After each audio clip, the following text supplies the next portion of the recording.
Senator Hawley. Thank you very much, Mr. Chairman. Congratulations to the nominees. Thank you all for being here. Mr. Rogers, let me start with you. As you might know, on the 6th of May, I sent a letter to the Secretary, Ms. Chavez de Remer, on a topic that's extremely important to me and to my state, and that's illegal child labor. I relayed to the Secretary whistleblower information that I have received from an employee at Tyson Foods alleging that that individual employee had witnessed underage labor in a Tyson's plant. That same whistleblower also had information regarding other underage employees at other plants, and this is by no means an isolated incident. The New York Times even has done a comprehensive series of stories on underage illegal child labor in various poultry processing plants around the country, including Tyson Food. Now, I'll tell you why it's particularly irksome to me, because Tyson Food unceremonially closed two major plants in the state of Missouri after telling our workers and farmers they would remain open. They canceled contracts with our farmers, putting many of them into bankruptcy. They fired all of the workers, sending many of them into destitution. And what we learned instead is that Tyson is happy to hire and use illegal, I mean, hire is the wrong word. They're happy to use illegal child labor in their supply chains. So they're punishing Missourians, they're closing our plants, they're breaking our contracts, but they're hiring illegals and they're using child labor. So let me just ask you, are you familiar, broadly speaking, with these reports as it regards Tyson and other poultry processors?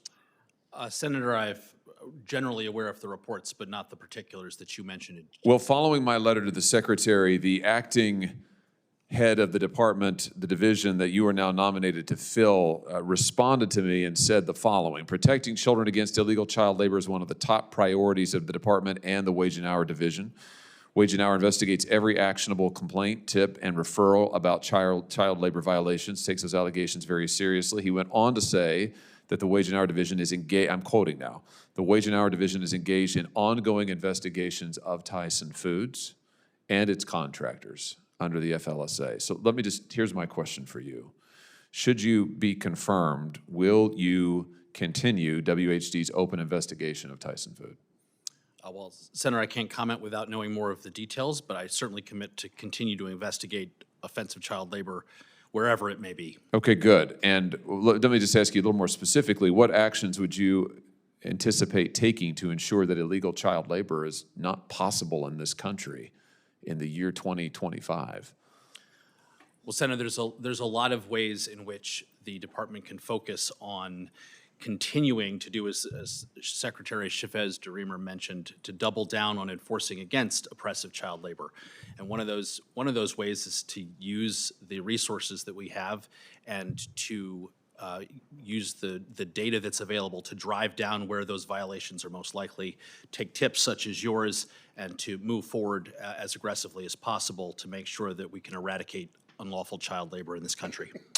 I just want to emphasize to you that this issue is of the highest importance to me. I think it is absolutely unconscionable that we have child labor being used widely by these mega corporations, and I'm particularly incensed that it has happened to the detriment of Missouri workers. I don't like being lied to, and I will tell you that the CEO of Tyson Food has lied to me, and he has lied to the people of my state. And I don't like it being lied to and then having the law broken in front of my face, flouted in front of me. As a former prosecutor, it irritates me, it rankles me, it infuriates me. And I want to see some justice here. I want to see justice for the kids who are being illegally employed. And yeah, I want some justice for the Missouri workers who were tossed out in the cold because Tyson Food has chosen to found its supply chain on illegal labor and child labor. So I just want to underscore for you that this is the highest priority for me. And if you are confirmed, I'll look forward to working with you on it. I can promise you, you'll hear a lot about it from me. I look forward to that, Senator. Great. Mr. Berry, the Biden administration in 2023 rescinded the Trump administration's previous rule on religious exemptions for federal contractors and subcontractors, as I'm sure you're aware of. The effect of that was to strip away protections that ensured that faith-based organizations didn't have to violate their consciences in order to compete for federal contracts. My question is, does DOL plan to reinstate the implementing legal requirements for that previous rule? Will you put back in place the protections? Senator, religious liberty, including in the practice of business and contracting, is of the utmost importance under the Constitution and my personal views. That will be, I think it's a serious issue that will have to be worked into the department's larger plans for federal contractors. But Will you advocate for it? I will absolutely support robust protections for religious liberty. Good. Well, I see my time's expired, and I never go over my time, Mr. Chairman.